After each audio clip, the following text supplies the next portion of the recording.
Hello, everyone, and welcome to The Darkest Hour. I'm your host, Amanda Jane.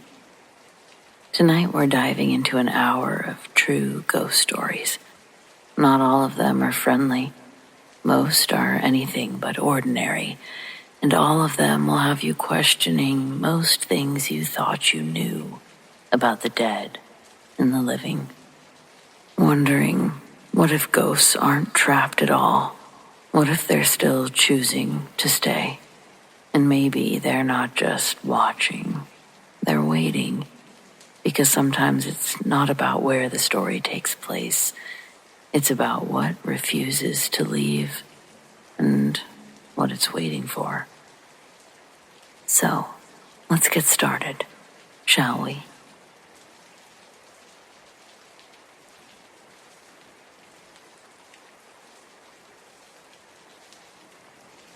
I lived in a boarding house during my last year of college. One of those old Victorian homes turned into separate rental units. It was cheap, which should have been my first red flag. There were 5 of us in that house, all students, and the landlady, Miss Evelyn, who lived in the basement unit. She was ancient, nice but quiet, and very particular about the house rules. Mostly normal stuff. No parties, no candles, and no guests after midnight. And one big one. Do not enter the locked room upstairs. The house had 6 bedrooms. 5 were rented. The 6th door was at the very end of the hallway, right past mine, always locked. Heavy old wood, big brass knob, no sign or number. I thought maybe it was a storage unit, but I always had this feeling when I walked past it, like the air was colder. A couple of us joked about it once. One of the other tenants, Sean, said that he tried the handle one night just to see. The next day, Miss Evelyn told him that she'd evict him if he ever touched it again. No warning, no smile. Things started getting weird about 2 months in for me. I'd hear noises at night, soft thuds, shuffling. Once or twice, a dragging sound, like furniture scraping across hardwood, always from behind that door. One night I was up late studying and heard whispering. I couldn't make out the words, just a low, steady murmur from the other side of the wall. I pressed my ear to the door. The whispering stopped. Then something tapped. 3 slow knocks. I didn't sleep much that night. The next morning, I asked Miss Evelyn about it. She smiled like I'd told her a knock-knock joke. She said, "That room doesn't like attention." And then she just walked away. I started avoiding the end of the hallway, kept my headphones in, stayed out later just to dodge the creepy sense of dread that seemed to leak out of that locked room. But then came the night that I heard my voice. I'd just gotten into bed. My door was shut, the house was quiet, and from the other side of the wall, faint, muffled, I heard my own voice whisper, "Hey, it's me. Hey, it's me." It wasn't just similar. It was exact. The cadence, the tone, like someone had recorded me and was playing it back. I wanted to believe that I'd imagined it, but I know what I heard. I moved out 2 weeks later, broke my lease. Evelyn didn't fight me on it. She just handed me my deposit and said, "The house is easy when it's quiet."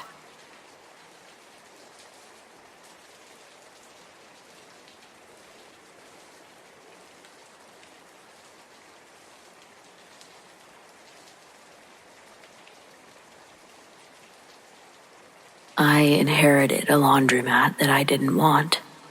Uncle Ray passed away in February. Quiet guy, never married, no kids. The man who never showed up to a family function, but always sent birthday cards with a crisp 20 inside.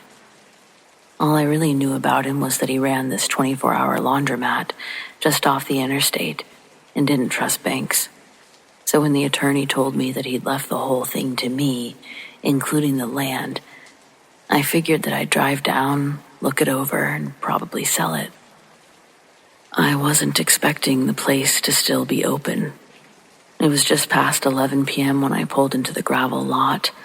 A fluorescent open sign was still buzzing in the window, and 2 of the machines were spinning inside. I walked in and was hit with that familiar detergent and metal smell, like heat and soap and something slightly burnt.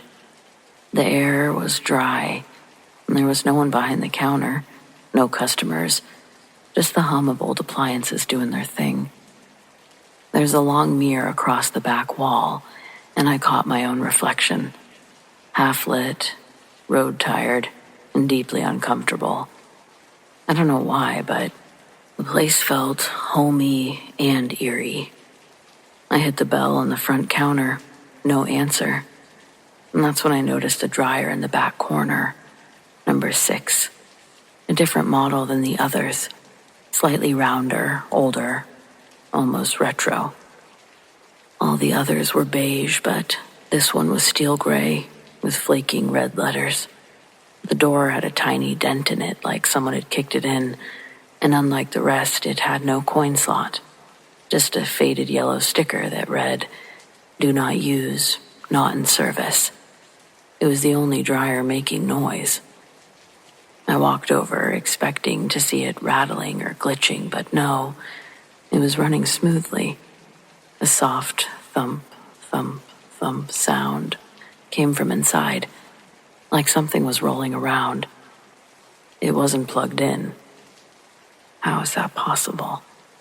I opened it and it stopped instantly.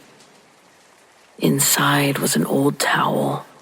It was blackened and burned on one edge, like it had been left too close to the space heater. The moment I touched it, the lights flickered twice, and then stabilized. I backed away and let the towel fall to the floor. That was the first night there. Over the next 2 weeks, weird stuff started happening. The cameras that I had installed for insurance kept cutting out between 2 and 3 a.m. The same machines would spin, washers 4 and 7 and dryer 6, when no one was in the building. I had a buddy who's an electrician. He looked at the wiring. He said the panel behind the dryer was wrong.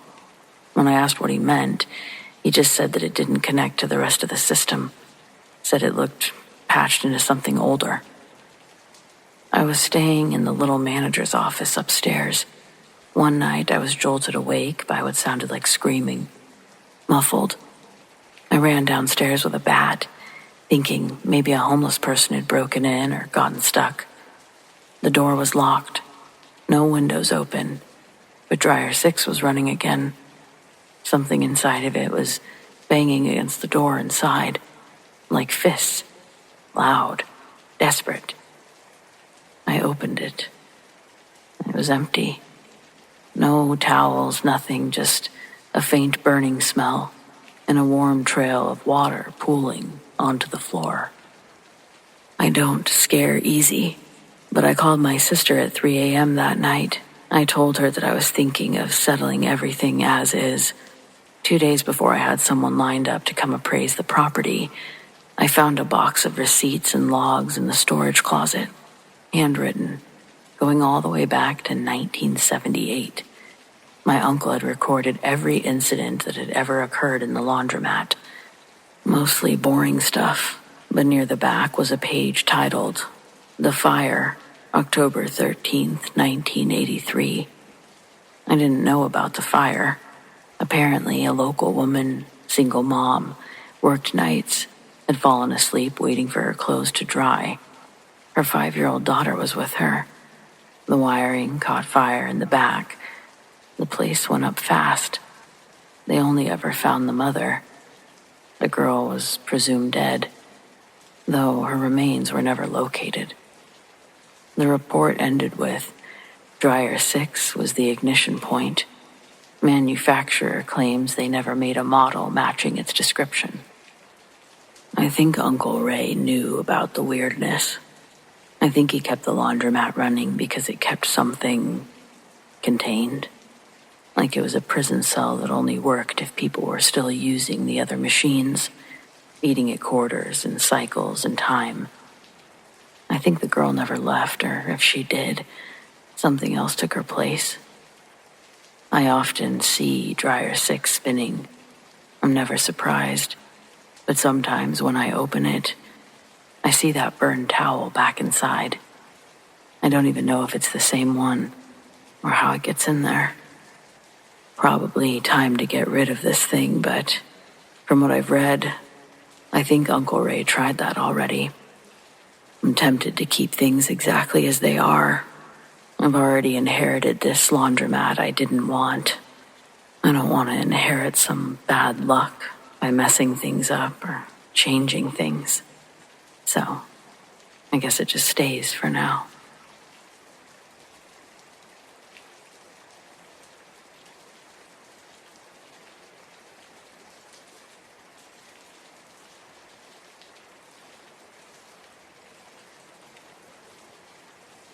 I was a 90s kid.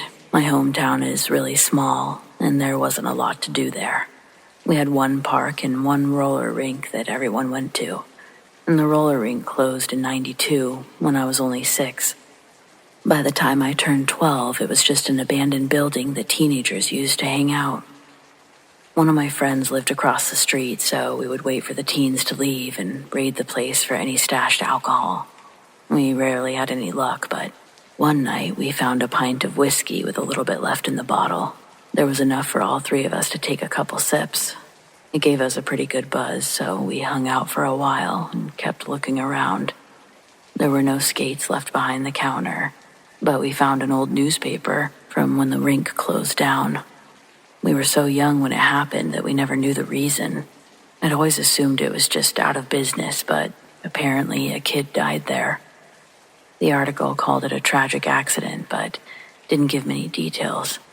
Just that a young boy fell victim to a terrible accident, and that the family was filing a wrongful death suit. We couldn't exactly look up the details online back then, so we asked our parents the next morning. Most were reluctant to talk about it, but we eventually got most of the details. In those days, parents either dropped their kids off or socialized with one another instead of supervising their kids. They counted on the rink employees for that, even though the business never had someone specifically responsible for watching skaters. I guess that's just 90s living for you. Anyway, a group of older kids started trying to do crazy tricks with younger ones, lifting them up, spinning in circles, all kinds of stunts they probably saw on TV. Someone ended up swinging a little boy too close to the cement wall and cracked the kid's skull open. It hit the worst possible way. The boy didn't survive. My friends and I were obsessed over the story to the point that we decided to hold a seance. That weekend, we snuck back into the rink, lit some candles, and tried to call forth the spirits of the little boy. Fun fact, we also used an old fishbowl as our crystal ball, like we weren't being that serious about it. I don't think any of us actually expected something to happen. And at first, nothing did.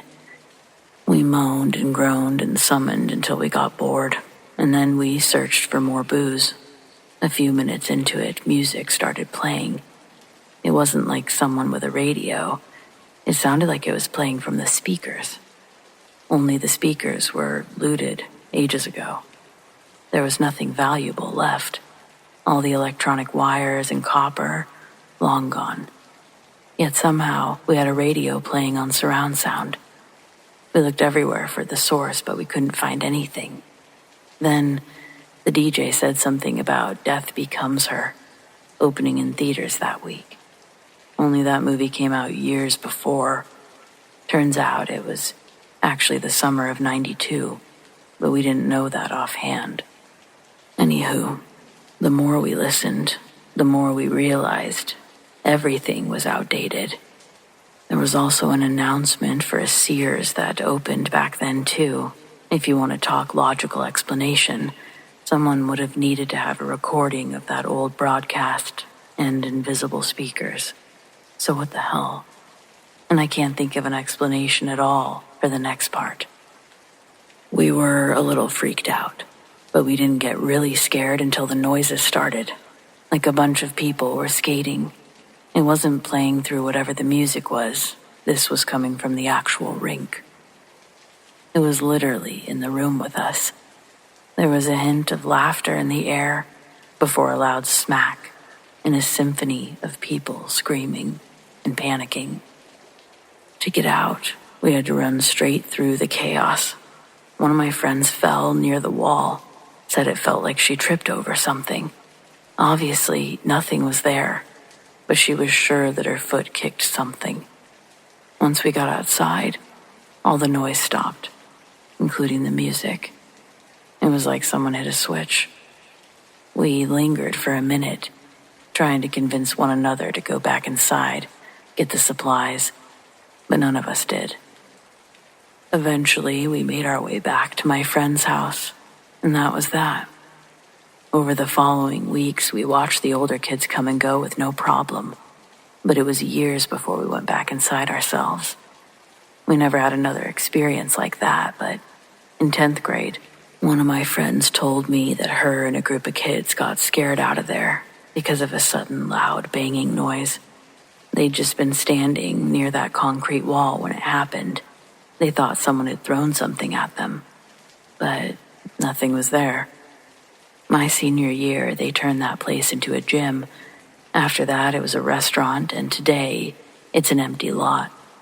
My friend's family moved after COVID, so I don't know who lives in that house across the street anymore. I wish I did. I wouldn't mind asking if they hear strange noises at night.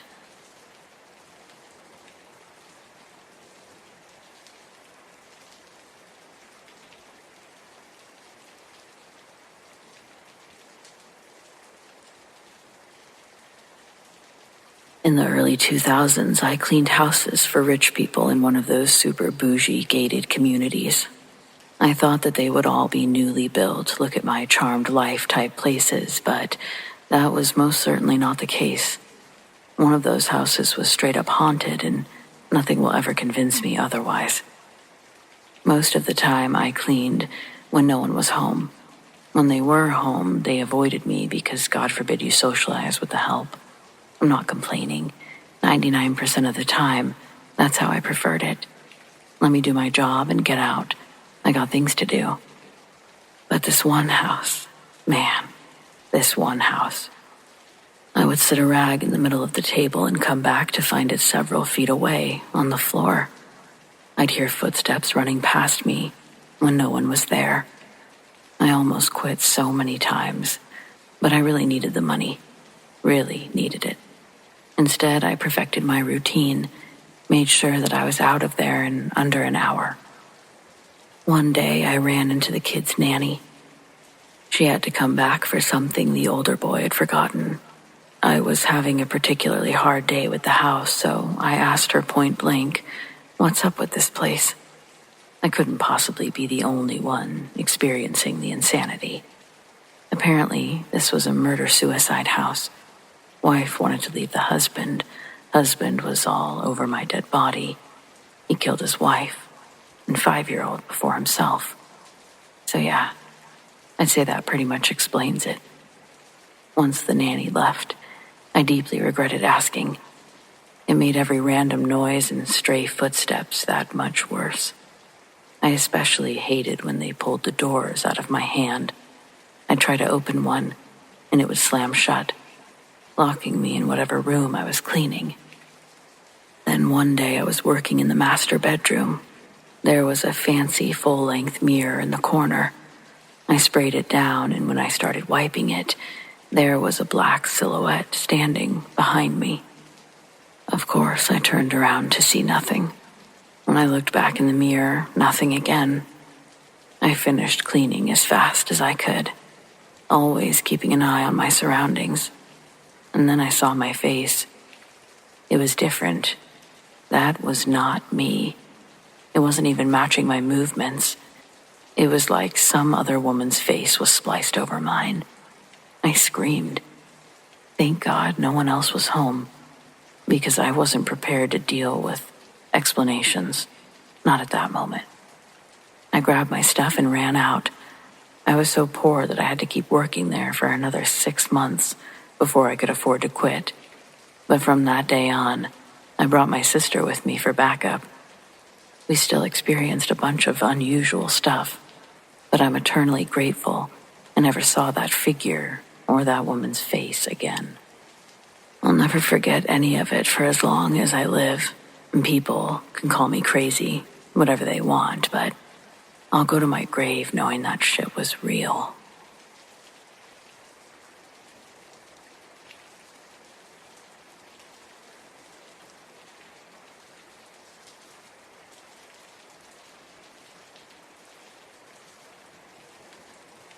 Most of my social media accounts remain active because I get a kick out of the crazy shit people feel comfortable posting about.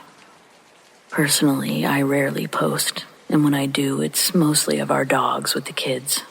Never have I ever posted a controversial or political opinion thinking the hundreds of friends or family or coworkers need to hear. I understand, though, throughout the history of man, there's always been a communal pulpit where any fool would climb atop and beckon the people's attention if their voice was loud enough. Controversies are meant to be discussed. I get it. I can ignore my best friend's mom and her slightly offensive posts, but some of the shit that I see on here is crazy. A guy I knew in high school lost custody of his kids, all because his ex-wife has a restraining order against him because she lied to the cops, said that he was threatening her with an axe, allegedly. Sometimes I think, why do I know this? Why do I need to know this? I don't, and yet I do. I hail from a small, poor town in West Virginia and moved as far away as I could, as fast as I could when I turned 17. I was one of the few students who figured out that good grades equal scholarships, and scholarships equal a golden ticket out of there. Secretly, a tiny portion of me does miss the small-town lifestyle. Sometimes I fawn over its simplicity. It's the posts from rural people that relinquish a real nose-to-the-ground life reporting. The good, the bad, the ugly, all are worthy of posting on their Facebook wall for the world to see. There's a gem of a story that I've been steadily following the transgression of, to the point of reacting to a couple of the Facebook comments just so I can keep getting updates. A guy that I knew from high school, who I'll name Dane, posted a video he recorded from his phone. It's of his family's garage. It still looked the same from when we used to hang out in there. In the video, Dane's breathing is all loud and shaky, and he points the camera towards not the actual up and down garage door, but a wooden side door that leads outside to the side of the house. And that door is just ripping back and forth, slamming open and closed again and again. He titled that one, "Garage Ghost Scared the Kids Again." I thought, no shit. That scared me too, and I'm watching it through my phone. Next video he posts is titled, "Who the Fuck?" I had to watch this one a few times, but when I saw what he was talking about, it gave me literal chills. This time, Dane's in the backyard. Camera pointed at a picket fence that divides his property from his neighbor. By the way, from where I used to live, I was able to see the front of the house that Dane's looking at as I lived one street over on the other side. I'll get back to that.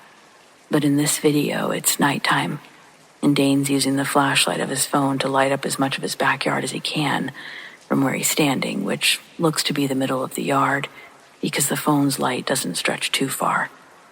It barely has enough glow to show the wooden slates on the fence and a person peeking just over the top of the fence. They look to be human eyes because they don't throw the light back like a raccoon does. You could really differentiate the whites of the eyes when they blinked and opened again. In the video, Dane says, "This woman keeps showing up, looking over the fence at us. There's no one living in that house right now. We've tried calling the cops, but they won't keep coming back every other night to sweep the abandoned house. I've tried going over there, but I can never find her." He goes on to say that it started happening 6 months ago, after those neighbors moved out. In other written posts, Dane isn't reserved in his beliefs that his back neighbor's house is haunted, and like a rodent infestation, it's slowly making its way over to his house. Now, I'm pretty intrigued because I had a weird story, actually more than a few of them, involving the previous owners of that property.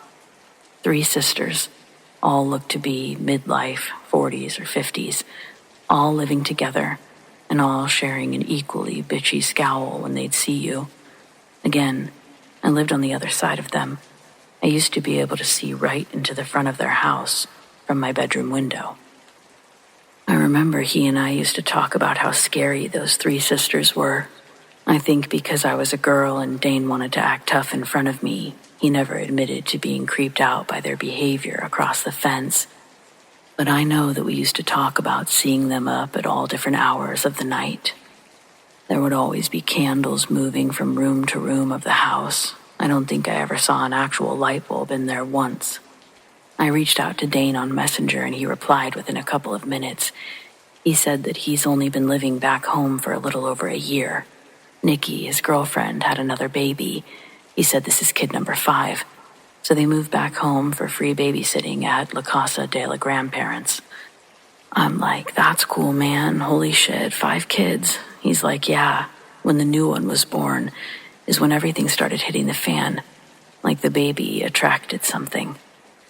I asked if the 3 sisters were the last occupants there, and he told me, yeah, but when they moved out, only 2 of the sisters were there. He thinks one of the sisters died, as he'd only been seeing 2 of them for the 6 months he'd been back at the house before they moved. Without me having to say it, he sends a message saying, I think it's the ghost of the 3rd sister. I think she's fucking with us because she's lonely.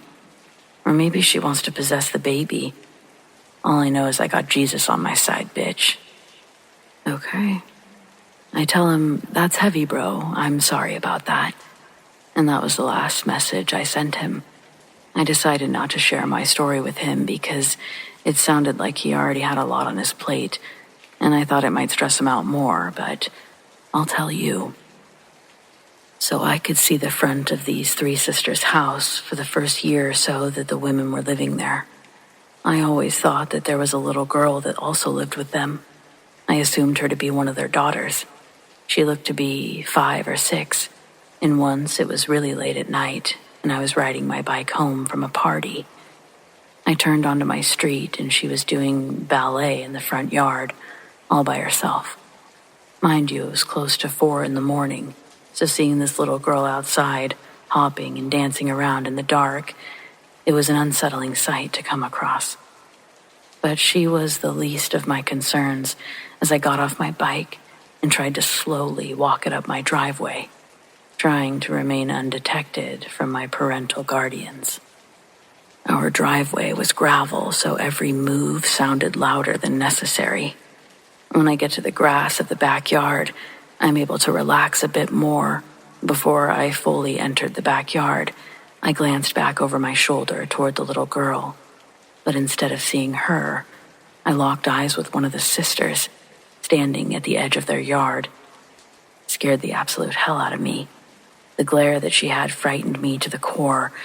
I screamed so loud I actually woke my parents up. Their bedroom light flipped on right after I opened my mouth. I instantly knew I was fucked. Looking back across the street again, the woman was now gone just like the little girl. Their yard was empty. And the next thing I heard from outside was my dad's feet stomping down the stairs, too fast for me to run or think of anything. I'd never been caught before, but I'd snuck out a lot prior to that. I was grounded for a long time after that. My dad sold my bike on Craigslist. Some prick bought it for $20 so he could scrap it for parts. Shit was tragic. I remember I saw that little girl a few more times, and only at night. I swear that she would hold a candle, staring at my bedroom window from her bedroom window every time I looked. Then at some point, I just stopped seeing her. You see how this story could have convoluted Dane's predicament further. Needless to say, there's a lot going on over there, and I always kind of thought that was the case. but the stuff that he posted pretty much confirms it for me. I asked if I could share his stuff, but he declined, doesn't want to be harassed. His comment section is filled with people that think that he's using fishing line for the door or making his wife dress up in costumes to get the footage. I don't think Dane would do any of that, though. He'd have no reason to seek this kind of attention and is already overwhelmed with the small-town fame that he's building for himself back home. 5 kids, though. That's gotta be tough. Might even be scarier than the neighbors.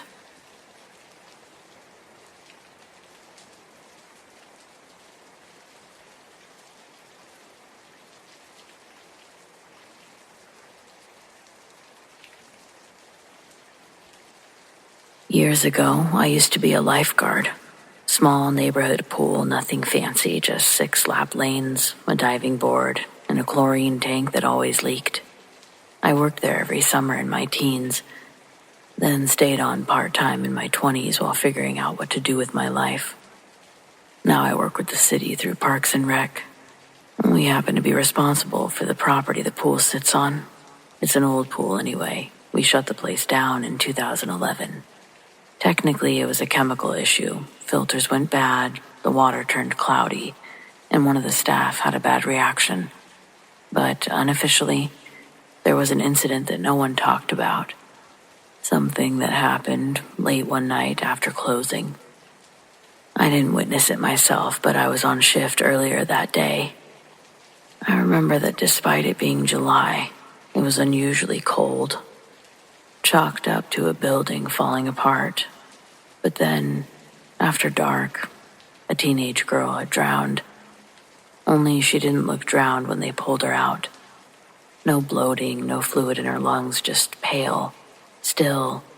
And her hands, they were raw. Skin shredded like she'd tried to claw at the tile.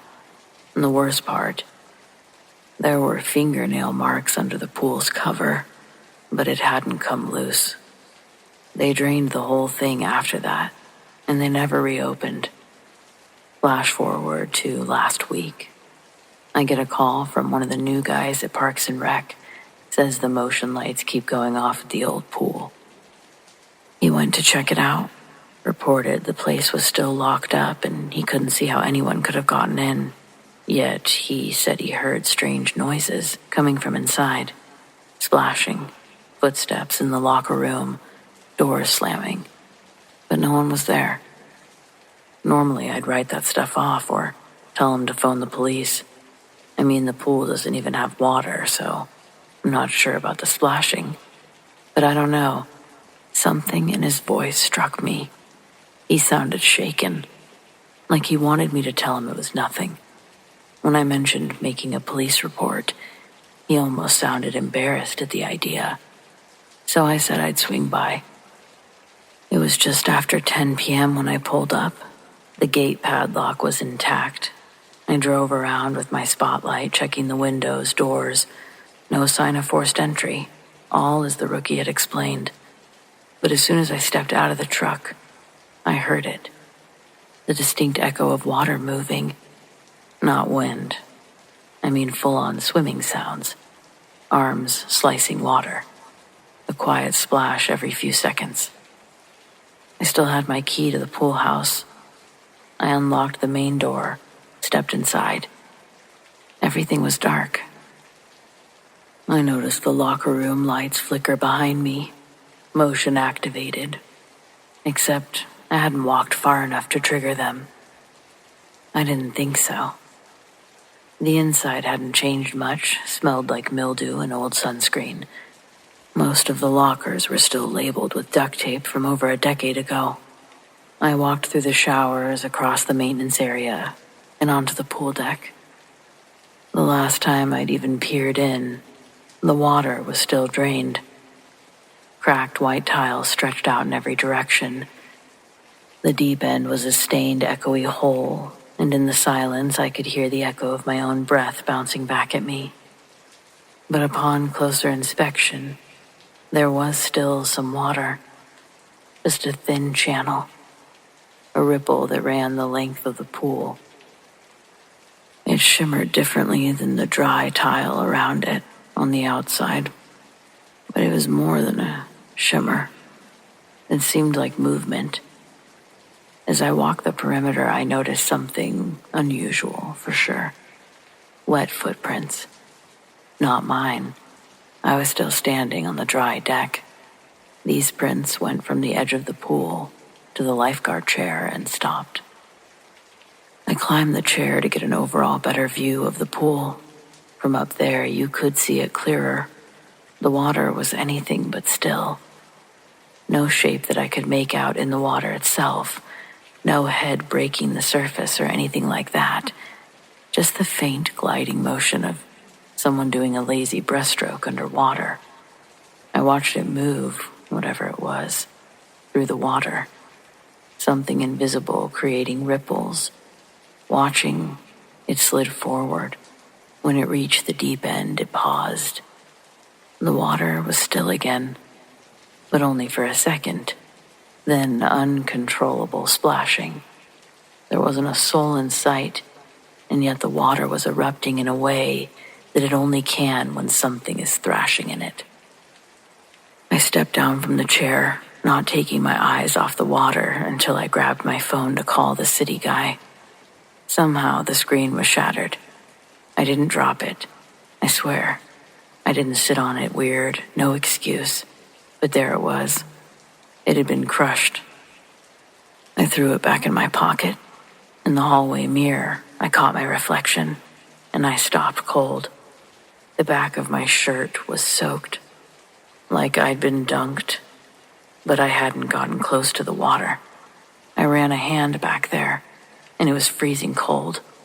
I didn't feel any wetness. Nothing made sense.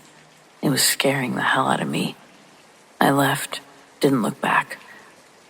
Locked the gate. I grabbed my phone about halfway through the drive home. It was perfectly fine.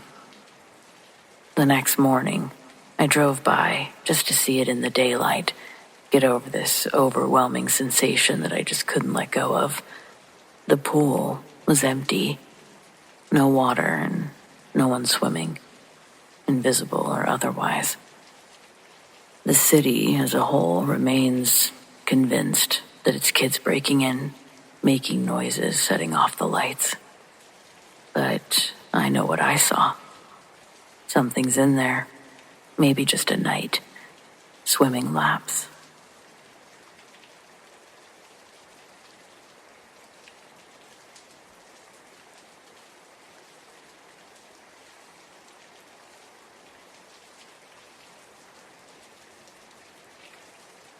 Historically, I've never been the superstitious type.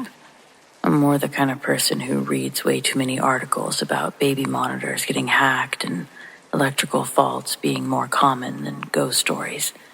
So, believe me when I say, I've tried to explain this every way before I let myself consider what's maybe really going on. My daughter was born last fall. First kid, life's been chaos in the best way. Sleepless, loud, overwhelming, but beautiful. We live in a rental house just outside of Richmond, Virginia. Quiet neighborhood, good bones, nothing strange or creepy. At least, not at first. It started with the lights, the ones in the nursery specifically. It's one of those dimmable ones, smart bulb types that's connected to an app on my phone. I always leave it on a little low glow overnight, just enough to check on the baby without waking her. But around the 3-month mark, I started waking up to the nursery light, fully on, bright enough to wake a person, let alone a newborn. I thought maybe I was accidentally tapping the app in my sleep or setting a timer by mistake. I double-checked everything, reset the bulb, changed the routine. It still kept happening. Then the monitor started acting up, not in a technical way. No static, no disconnects, just weird sounds. Not crying or cooing, just silence followed by soft creaking, like the rocking chair was moving. The worst night was about 2 weeks ago. Sometime in the middle of the night, I got the alert that the light had turned on. I I sighed, got up, and went to check the app, but before I could, the monitor lit up. There she was, my daughter, lying still in her crib, not crying or moving, just staring directly at the corner of the room. In the rocking chair, it was moving, slow, gentle, back and forth, like someone was rocking an invisible baby. I froze. I was almost too scared to walk in. I've never been scared to check on my own child before, but something about the way she was watching that corner made my stomach drop. When I finally worked up the nerve, I walked in. The chair was still. The light was still bright. My daughter blinked and looked at me like nothing had happened. While I stood there, I swear to God, I heard a faint lullaby, a humming sound, soft and off-key, coming from the wall behind the crib. I told my husband. He sort of thought that I was losing it, but I moved the crib to the other side of the room the next day, and I feel better. The light hasn't turned on since, but now, sometimes, I catch my daughter staring toward that same corner, smiling, and I don't love it.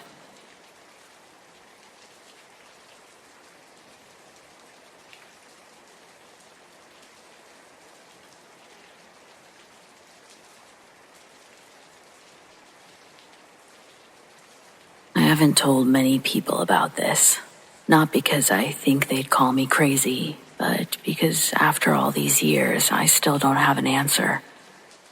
Just a handful of memories that won't fade away the way I expected them to. I'm 52 now, happily married, 2 kids, normal life. But when I was 22, I lived in a 3rd-floor walk-up above a pawn shop in Lower Manhattan. This was back in '94, when the city still had grit under its nails. I was working nights at a print shop, just to try to keep myself afloat. The apartment was barely livable, but it was cheap and mine, and something was off from day one.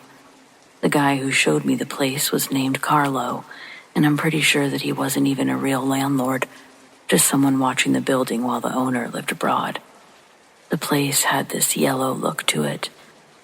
Walls were stained from decades of cigarette smoke, light switches that clicked too loud, carpet that never quite felt dry. It was a 1-bedroom with a weird layout, like the living room had been one of 2 rooms before somebody had knocked out the wall halfway and gave up. The back wall had this huge built-in shelf painted shut and warped like it hadn't been opened in decades. I used to imagine old radios or liquor bottles sat in it once. Now it's just a sad alcove I never touched. The first night I slept there, I woke up at 3:12 a.m. to a crash in the living room. I bolted up thinking someone had broken in, but nothing was out of place except that shelf, the one that hadn't opened in years. One of the wooden panels was hanging. I chalked it up to settling wood, maybe air pressure, but I shoved it closed, wedged a broom in front of it, so I'd hear if it moved again. It did. 3 nights later. Crash. I ran out. Broom on the floor, panel hanging again. Inside was nothing. No rodents, no old bottles. Just this deep recess in the wall. Maybe 2 feet deep, painted black inside. It was colder than the room by at least 10 degrees. I reached in just to feel around and jerked back like I'd touched static. And that's when I think everything started for me. Little things at first, knocking, rhythmic and hollow. It was behind the walls when I was trying to fall asleep. Always in patterns, never random. 3 knocks, pause, 3 more. Sometimes I'd leave the room and come to find the faucet running. Once it was hot, burning steam hot, scalded my hands just turning it off. I didn't expect it. I told my coworker about it once. He said old pipes do weird stuff, but it wasn't the pipes that scared me. It was the whispering, just the sounds of voices in general. I don't know how to describe it clearly because it never came through like a voice. It was more like an impression, like thoughts, not your own, brushing past your ear. I'd be reading and suddenly I'd get this overwhelming feeling that I'd forgotten something. Not something normal, something urgent, like I'd left a door open and someone had gotten in, but every door was locked and the windows would be shut. Then one night, I walked into the bedroom and I found my mattress pushed halfway off the frame, like someone tried to drag it. I lived alone. I set up a camcorder facing the shelf. This is 94, so we're talking big, clunky, high-8 tape recorder. It had about 90 minutes of recording time. I set it on a chair, and I hit record around 2:45 a.m. I sat in my room, waiting. The next morning, I played it back. For the first 60 minutes, nothing. Then at 3:12, the broom I'd leaned against the shelf fell over. Not slowly, like it had been thrown forward. Then the shelf creaked open. It stayed open. And then, this part makes me sick. Something moved across the floor in front of the camera. Low, crawling, just barely out of frame. You don't see it, not fully, just a sliver of a shadow, a dragging sound. And then the camera drops its view and goes static. Dead tape. I moved out days later, left my security deposit behind. I didn't care. I didn't even try to explain it to Carlo. I think he knew. I think that's why it was so cheap. The only thing I took with me from that place besides the camcorder was a little scrap of wood that I found on the floor near the shelf that day. It looked like a tag, flat and burned on one end.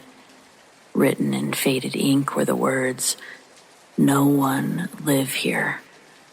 I always assumed the word that was burned off was let no one live here.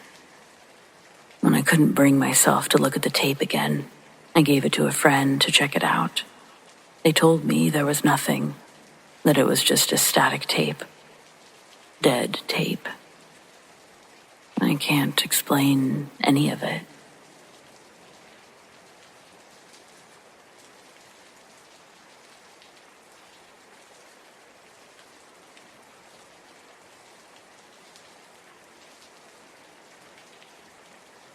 I used to work at a cafe in a newly gentrified neighborhood. A few years ago, you couldn't safely drive down the street after dark, but now it's like a little slice of Mayberry, except for the alleyway behind my cafe. My friend worked there first, but he moved away. Before he left, he suggested me as a replacement. We got to work together for his last week, and I learned the ropes. One of my duties was to take the trash out at the end of each shift. On my first day, we took it out together, and he told me to be careful because an evil spirit was haunting the alley. There have been multiple murders there over the years, muggings and gang wars gone wrong. I thought that he was messing with me, but he wouldn't relent. He just insisted that I'd get proof soon enough. Supposedly, the dumpster lids have tried to close on his hands multiple times, so I needed to throw the bags inside. The lids fold over the sides of the dumpster, so I couldn't imagine how they could close on their own. The wind would have to be insane. Nothing particularly unusual happened all week. Sometimes we would catch a glimpse of something darting behind the dumpster, but I assumed that it was a rat or a cat. The steak and seafood restaurant is on the other side of the alley, so there's no shortage of wildlife. The following week, my training wheels were off. I wasn't worried about evil spirits at all. I spent my breaks vaping in the alley, and one day a girl from the restaurant came out a few minutes after me. She said that she'd been waiting for someone else before she took her own break because she was too afraid to be out there alone. We talked a little, and she claimed that both of our dumpsters started shaking while she was out there the day before, that it was violent, like there were bum fights happening inside. But both were too full of trash for anyone to actually be in there. When I suggested it could have been animals, she shook her head. The shaking was so hard that parts of the dumpsters would lift off the ground. It only went on for a few seconds, but it terrified her. She seemed genuine. I was pretty skeptical. I even asked if she'd known Brett, but she said she'd only been working there for a few days. I mean, I didn't necessarily believe her, but I didn't want to argue either. For the next few days, she appeared every time I went on break, and we would shoot the shit till it was time to go back in. And then I had a shift on her day off, and I was out there alone again. It was in the evening, just starting to get dark outside. I dropped my vape pen, bent down to pick it up, and I got shoved into the wall, hard. I barely got my hands up in time to stop my face from hitting brick. I turned around, furious, but there was no one else out there. No one. I walked up and down the alley looking for someone hiding, but it was just empty. There had been no footsteps, nothing. I know I was pushed. I felt something touch my lower back and shove me forward. That's a really hard sensation to imagine. If I'd lost my balance, I would have fallen with way less force. That shit really got to me. I had no way to explain it. I skipped my last break for that shift. It took me 3 seconds to chuck the trash out when we closed, and I went straight home. The next couple of weeks were normal. I was rarely alone, and when I was, it was only for a few minutes. Eventually, I forgot about the incident. Time has a way of distorting our memories, so I let myself believe maybe I had been mistaken. Maybe I had tripped over my own foot. Who the hell knows? Now comes the reason I had to find a new job. I worked the lunch shift on a bright, sunny day. Nothing nefarious about it at all. So when it came time to take out the trash, I really wasn't worried about anything. All I had to do was toss it and go. Well, one of the bags broke open on the back swing, and the trash went everywhere. I started picking it up, and though I didn't notice a breeze, a coffee cup blew out of reach as I bent down for it. It was like a cartoon. I would try to grab it, and it would blow a little further away. Finally, it landed against the restaurant wall, against the back of the dumpster. As soon as my hand touched it, a sharp pain radiated through my wrist, like something was biting me. I don't mean like a bug. I mean something bigger. It hurt. It felt like multiple teeth were puncturing my skin. I instantly dropped the cup and started inspecting my arm. I fully expected to see blood, but the skin was unbroken.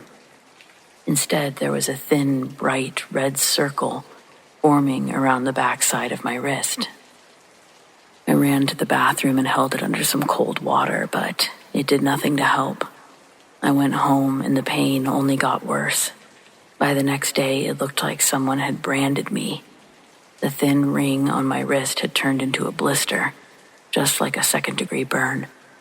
I swear, it didn't touch anything. All I did was bend down for a stupid cup. Even if I had touched something, there was nothing on the wall or the dumpster that could do that. It was a sunny day, but not nearly hot enough to turn a dumpster into a branding iron. I don't know what the hell happened. My wrist healed after a few weeks and it's fine now, but I didn't want to work at that cafe anymore. I got a new job waitressing in a different part of town, and I haven't gone back since.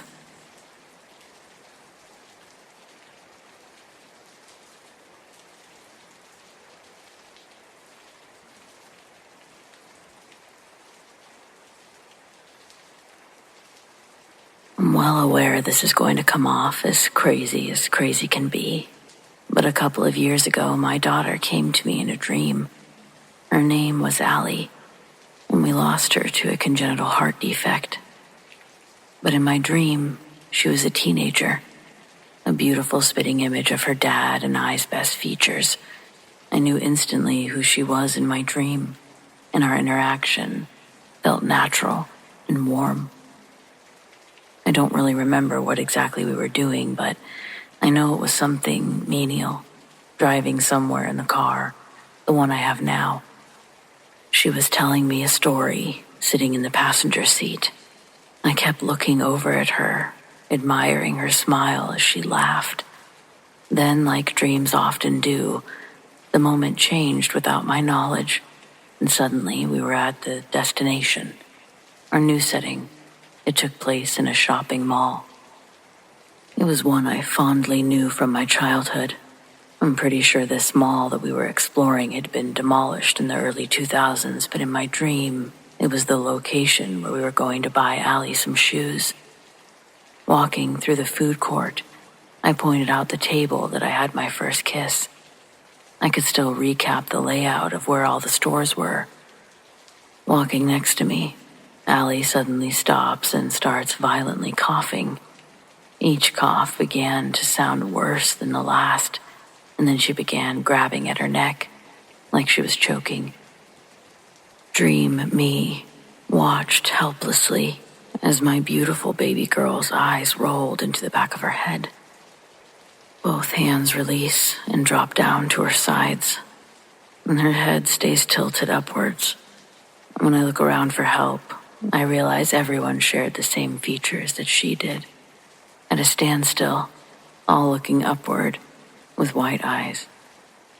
Then, only Allie turned her head to look at me, and when she spoke, her bright, happy voice sounded like she was inhaling while trying to talk.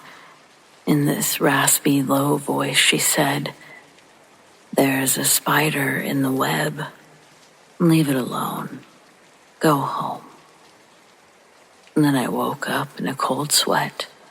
The collar of the shirt that I'd worn to bed was soaked. The rest of the morning I kept repeating what she told me over and over again in my head, trying to make it make sense. There's a spider in the web, leave it alone, go home. Felt like I'd received premonition, a weird one, but I'd obsessed over it for weeks to follow. I obsessed over the meaning and treated anything spider-related as bad luck and tried to avoid.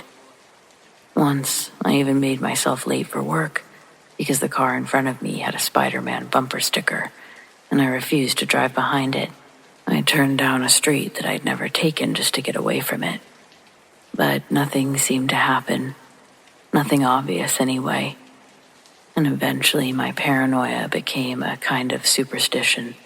I'd whisper her words every time I saw a web, like a nervous little prayer.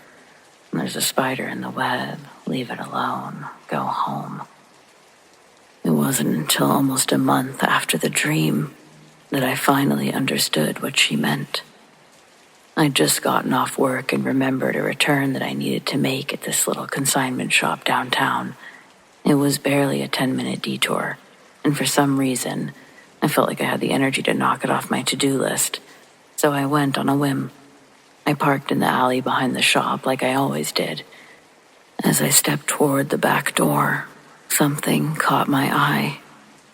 There, perfectly spun across the door frame, was this massive, glistening spider web with this beautiful spider. It stopped me in my tracks. It wasn't just big. It was beautiful, symmetrical, almost glowing in the late sunlight. And at the center, that pretty spider, still as stone. And suddenly, there it was again, that voice from my dream. There's a spider in the web. Leave it alone. Go home. I stood there staring at it for just a second. I'd have to break the web just to reach the handle. I don't know how to explain the feeling that washed over me, but it was like I wasn't supposed to be there anymore. Not in that alley. Not in that moment. So I turned around, walked back to my car, and got in. As I pulled out of the alleyway, 2 men came tearing around the corner on foot. So fast and sudden, I nearly hit them. One of them almost ripped off my side mirror as they darted past, barely noticing me. I remember the way they looked, wide-eyed, wild, running like they were on fire. I thought it was weird, but I was too shaken to do anything but keep driving. Later that night, I was half watching the local news when a story came on and made my stomach drop. There'd been a robbery at the very consignment shop I'd gone to. The suspects had entered through the back door in the alleyway, the same one I'd nearly walked through just hours earlier, and just moments before they did. They shot the first people they saw walking inside. 2 were killed, 2 more were critically injured. The suspects fled but were killed in a shootout with police later that night. I sat there for a long time staring at the screen. If I'd walked through that door, if I'd destroyed that web and stepped inside, not gone home, I might have been the first person they saw. But I didn't. I guess because I listened. I used to think that dreams were just noise, our brain's way of filing away fragments. But now I know better. Sometimes the ones we've lost, they're still with us, still watching, still warning. Sometimes all it takes to be saved is leaving the spider in the web, leaving it alone, and going home.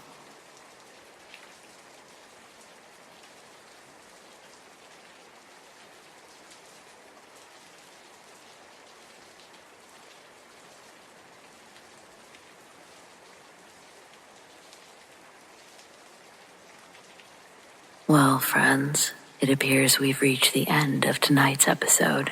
Thanks for joining me, whether it's your first time or you're a regular. Your support means the world over here. We've got brand new episodes every Friday, and keep those eyes open for those deep sleep videos. And of course, subscribe, tap the bell, and you'll never miss a thing. Special thanks to the Darkest Hour channel members: Lori TESDAHL, Sarah Marie, Robert Bailey, T. COLTDADDY Eagle, Mallory Dominguez, KARI Watkins, PILAR Gio, TREDEN WIXSON, Larry Hill, RIPLEY, JOJO STARCHER, Mary Patrick, Debbie LAFRENIERE, Julie Bourdelais, Jennifer BECK, MARINA LACHNER, Make Hamilton Home, Evan Pratt, Mary Hineline, Katharine, Yes.ImtherealKatie, Isabelle, Landshark, Danielle Hecht, Veronica Mckiernan, Keziah Pietersen, Amber Baker, Khris Lauzon, Kara Geos, Marvin Allen, ForgottenruinsTV, and Raven Wolf.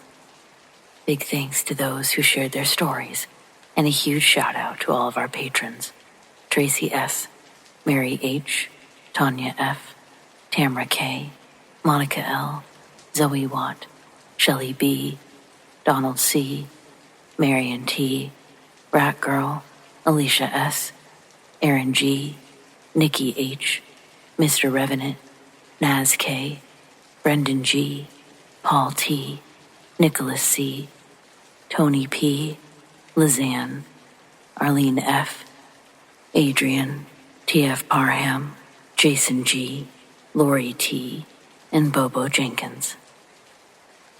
If you want to support The Darkest Hour in other ways, consider joining our Patreon or becoming a channel member. Check out the link in the description to learn more. Do you have stories like these? I'd love to share them. Send them to me, Amanda, Darkest Hour, @gmail.com, or on the Darkest Hour subreddit, The Darkest Hour YT. Stay spooky.